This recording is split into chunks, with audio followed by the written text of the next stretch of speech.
So we're sat in one of our beautiful Carthago motorhomes, A-Class on a Mercedes, but we've been walking around with a great guy today, Steve McFadden. Welcome, Steve, to Hiya. Camper UK. Lovely to be here. And I have to say, this is just about my favourite van.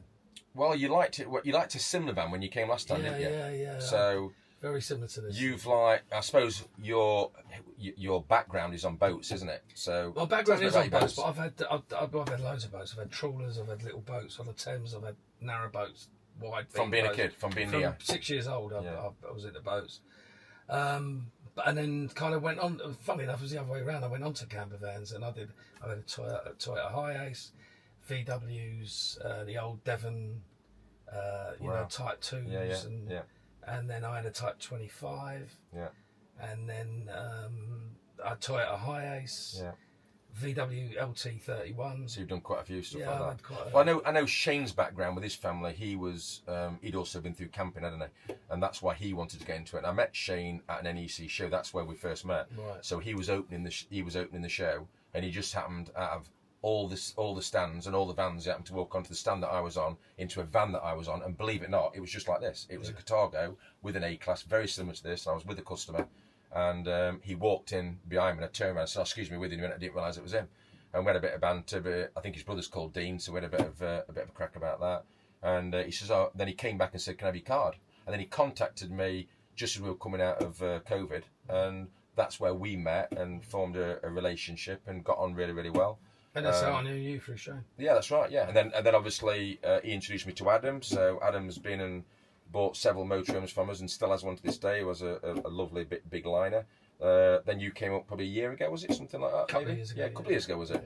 Yeah. And you were looking at the time and then weren't sure, and obviously a busy schedule. And But then I got a week off. yeah, And I said, "Can I hire one?" yeah, you did. And you said yes. Yeah, and I thought at the time, I'm going to put you on my Corrados, but I didn't think you'd like it because it was different to this. And I wasn't sure. No, you weren't. That's right.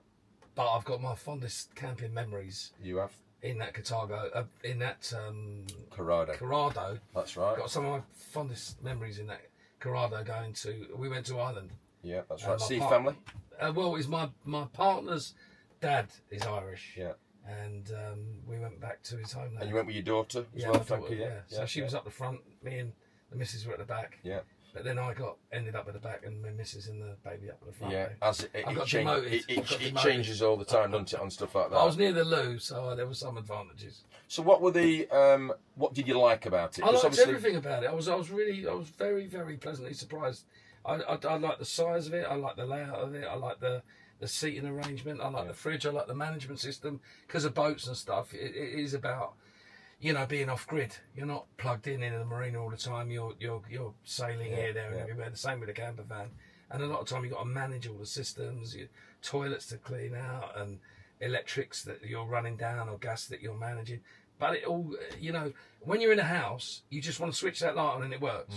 That is really what you want. Yeah. You don't say to yourself, "Oh, is the power station working?" Is it am I on grid or off grid? You just want to switch the light on and it works. And that's what happened. Is there a lot of differences between boats and motorhomes? Very similar. Right. Very similar. A lot of the management systems. The only thing I will say, things like cookers. When I bought cookers for my boat, don't put in marine, put in a camper. And then you end up with a camper van stove that is a marine stove, but for about 25% of the price. Right. Interesting. Yeah. Good fact, guys. Look at that one. That's That's true, honestly. So what? Exactly the same stuff. What about, and let's have it out there so people know, because we've got a hire fleet and we do quite well with hire. People use them for festivals, so we have families that want to use them, we have couples that want to use them, we have people that want to go to football, Formula Ones. There's loads of reasons why people might want to take a camper van away. But what didn't you like? What's the negative? Nothing. Really? I can honestly say that with hand on my heart, because I've had vans outside my house, and then you've got to get them ready, you've got to clean them, you've got to wash them, you've got to prep them, you've got to do all this stuff, make sure they're roadworthy. I've had camper vans outside my house that the tyres have perished because they've been sat outside Sat out for a long time, and they've sat in the cold and the snow and whatever. And then when you come to use them, they're not ready to go. And what happened when I came here was that the van was ready to go, and I just jumped in it. And away I went. I mean, I spent a little bit of time packing it out, but that was fun.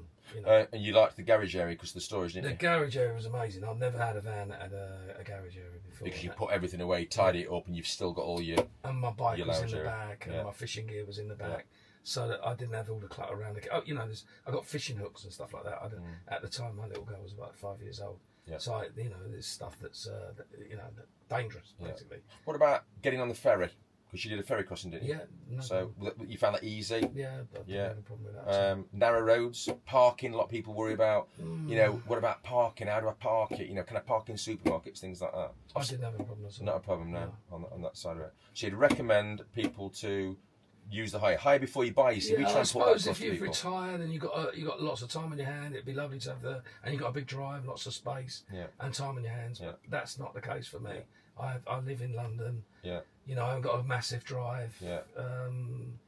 I haven't got the time. Yeah. I'm working nearly all the time, so the convenience and a vehicle that's ready to go, a team's done for you and prepped for you. And the good thing about London from where we are, a lot of people think they're miles away, but what's it took you, hour and 20 minutes on a train? I couldn't believe it. I was like, I actually had Waze on to see how fast we were going. Yeah. We were doing 115 miles an hour on that train. I Yeah. was like, we're halfway here. We've only been going three quarters of an Rung me hour. this morning, said I'm on my way, and then by the time I'm up and about, I'm picking you up, aren't I? Yeah. So, and a lot of people can come from London, out the smoke, out the city. You're in the countryside, as we've drove this morning, and they can go wherever they want. Simple as that. So you do it again. 1,000,000%. 1,000,000%. Thank you for that.